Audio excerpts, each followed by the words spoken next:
बातमी मुंबईतून। मुंबईच्या चेंबूर कॅम्प परिसरामध्ये सकाळी 7च्या सुमारास गॅस सिलेंडरचा स्फोट झाला। यामध्ये 8 जण जखमी झालेत। हा स्फोट इतका भीषण होता, इतका मोठा होता की आजूबाजूच्या 2 दुकानांचे आणि रस्त्यावरच्या गाड्यांचं मोठं नुकसान झालंय।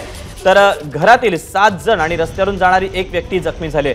जखमींना शताब्दी आणि सायन रुग्णालयात दाखल करण्यात आले। घटनास्थळी अग्निशमन दलाच्या 3 गाड्या या दाखल झालेल्या असून इथे सध्या मलबा अर्थातच राडारोडा काढण्याचे प्रयत्न सुरू आहे। अपडेट जाणून घेत प्रशांत बडे आपल्यासोबत आहे। प्रशांत, सध्याची काय परिस्थिती आहे? दीपक, साधारणतः सकाळी 7:30 वाजताच्या दरम्यान ही घटना घडलेली आहे।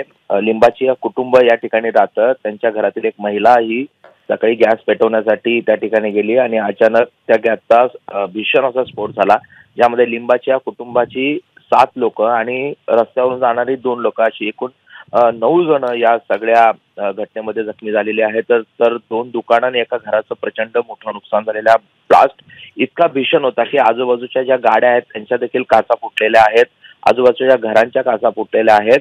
सध्या घटनास्थळी 3 अग्निशमन दलाच्या गाड्या दाखल आहेत आणि हा संपूर्ण राडारोडा काढण्याचं काम सुरू आहे। त्याचबरोबर आणखीन कोणी यामध्ये जखमी आहे का याचं सर्च ऑपरेशन देखील सुरू आहे। एकूण या घटनेमध्ये बाजूची 2 दुकानं, घरं आणि मोठं नुकसान झालेलं पाहायला मिळते। प्रशांत, धन्यवाद दिलेल्या सविस्तर माहितीबद्दल। एबीपी माझा, उघडा डोळे बघा नीट।